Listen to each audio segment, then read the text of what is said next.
bụrụ pa anyị na-echi nwaanyị a echichi n'ọchukwu mana ọ bụ ihe mereme a sịrị ihe na-ata akọ n'ebe ọ na-abịa ọ na ya bụ fọma ọganeze ndị eze prezident jeneral ka mkpụrụ na-apụ Uwechi ka mkpụrụ obi ezuru ike na ndokwa n'aha Jizọs ka mkpụrụ obi ezuru ike na ndokwa n'aha Jizọs ka mkpụrụ obi ezuru ike na ndokwa n'aha Jizọs ehụla m nna gbanyere ezigbo nna na-eme ihe dị mma ọ mụnyere ụmụ ya wee ruo na-echi echichi ọbụla anyị na-echi n'ọchukwu na-echi biko ọ ga-emere ihe ị na-eme na-aga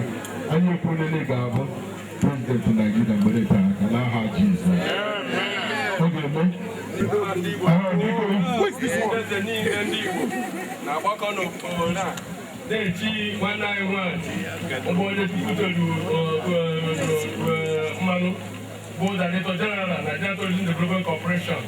nwafọ Igbo nke mbụ a na-eme Director General nke mbụ na-awụ ya awụ the Director General na Nigeria Tourism Babiri ebe a na-eme mmehie a na-iri ndị Igbo a na-eche biko ọ na-anya ikuzi mgbe ọ na-anya ya n'olu ugwu ọ marakwa ihe ọnya n'ọnya ihe nwepụ ya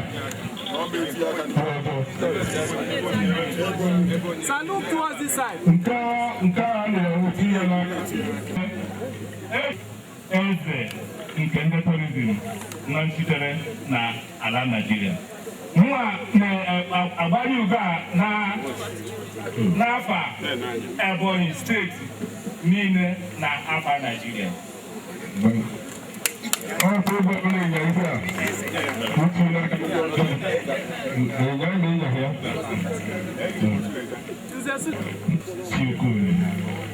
eze na Suleta ọmụwapụta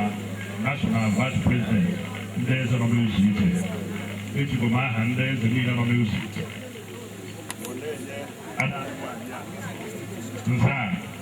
nza ụjọ mmụọ kpatara n'isi ya naanị nwaanyị a ga-adụ ire n'aha Jizọs ọ ga-anọta na tourism asị director ọ na-agakwa ebe ahụ ọga ọbụrụ minista ọrụchara minista emekwu ya prezidenti ọgbarụzi ọnụ a sị na onye nna ya jere ohere ọ na-ejiwo ụkwụ were agbawa nzụ adịghị ndị eze niile wee n'azụ wee na-asị na ọ ga-arụkọrọ ọrụ nka n'aha Jizọs igwe ọzọ ejikọ aka ọrụ wee na-enye ya nza ka o wee na-atụfu ajọ mmụọ na ajọ mmadụ n'aha Jizọs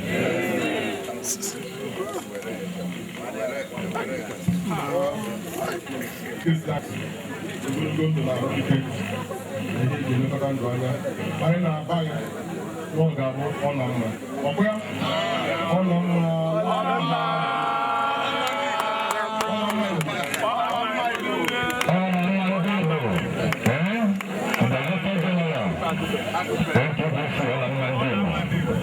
n'okwu aka maka anyị na-asụkwa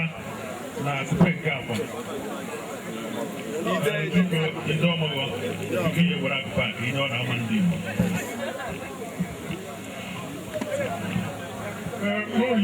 Royal Highness Igwe anyị ọfọ ndetu afọ mụrụ Olumba North Local Government eji wee na-enye o were echiche ajọ mmụọ ebe o si na-eji ahụ tupu mgbe ihe ịchọ ihe ọbụla nwa ebe ọ nọ ndị onye na-ejegebe ọnụ ihe ọma ka anyị na-ata anya n'aka ihe na-eme ihe ọma tupu ya gozi